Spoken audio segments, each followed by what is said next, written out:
Good morning.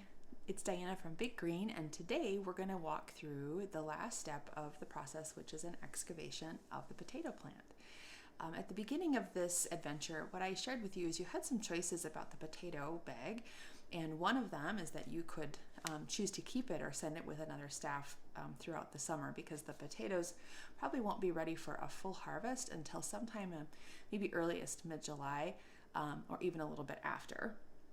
Another choice is that you could send it home with a student to their family, making sure just to remind that the potato leaves are not edible.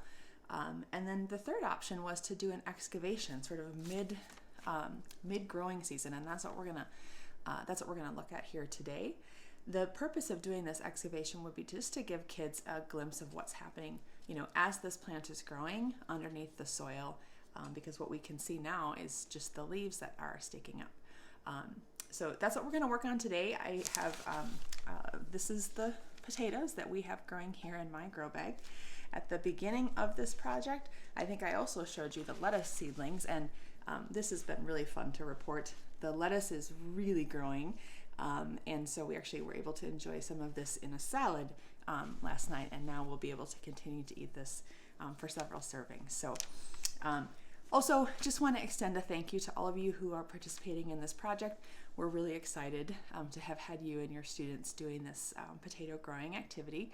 And today I'll also send with you a very brief survey that we'd love it if you could give us some feedback.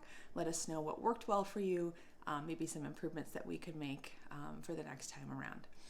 Thanks so much. We hope you enjoyed growing potatoes, and let's go ahead and get started with the excavation. I've chosen to utilize gloves today, and that might be a good strategy for you also, particularly during this year when we may be wanting to limit how many people might be touching something for the safety and sanitation for your students. So this could be a great way to do it if you're interested. Certainly it's not necessary, but what you're not going to see me do is utilize a spade or a spoon. And the reason for that is that when we're harvesting potatoes, we don't want to accidentally cut into a potato. And so we're going to do this by using our hands. So what I'm going to kind of just demonstrate here is, if you remember, our potatoes are planted probably about 3 inches below the soil is where we're going to actually find our seed potato. So I'm just going to use my hands and very gently try to unearth and loosen the soil that's around each of these potatoes. And then we'll lay them out so that we can compare what's been happening. Okay, so I was able to get one out. The second one, I actually am at the very bottom of the grow bag, and I can feel the roots that are connected, which is really cool. So I'm gonna take out 2 are coming out here this time around.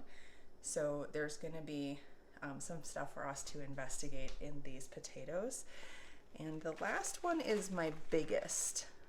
And so this one is the one that the plant is actually very big. So what we can see here are these leaves. And over time, what we're going to need to be doing is mounding our soil to actually cover up some of these low stems and leaves. And that's how the potato plant will ultimately grow. But we're not doing that here today. Okay, so here is the clump that I took out. This is my largest potato stem, and I'm going to begin to slowly move some of this soil away. There's a lovely piece of organic matter, and I'm going to see that there are small roots that the potato plant set down. Those were not there when we planted our potato. And this one actually, the smaller one, shows really good examples of these roots. And this is a rather new shoot here that has emerged. So this last one actually came out together, and that's a good sign that the roots have connected to each other in a system underneath, which is also very exciting. Okay, so as I begin to move the soil away, I am coming to my original potato. You can see it right here. So I'm going to go ahead and clear the rest of this soil so we can see what has happened. All right, so here we have a really good view of the original seed potato, and we can see how it has sent out both stems and roots. I'm going to run this one underneath the water. A great activity or a question to ask your students would be, what do they expect to see? Try to ask them to make some guesses or hypotheses about what they think is going to be happening with the potato, maybe where the stems are coming from, where the roots are coming from, what they think that they might see, and then have them ask them why. Why do they think that might be happening, and see if what you dig up is similar or different to what they thought. Okay, and sort of maybe a last step would be to wash away the soil so that you and students can get a really good look about what's going on. Do you see that I've got another shoot coming here? And even the source of where these smaller roots are coming from. Very, very interesting. What is going on with our original seed potato? Have there been any changes? How does it feel?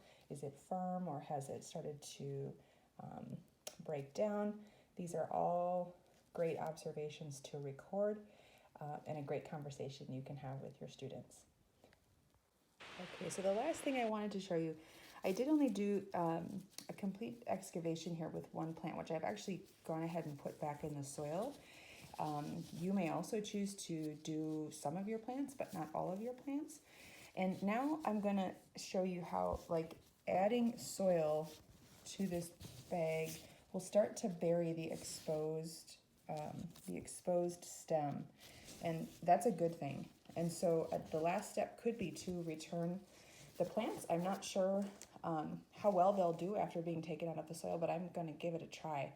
And then add soil so that you're covering the bottom layer of stem and those first leaves, and our potatoes can keep growing.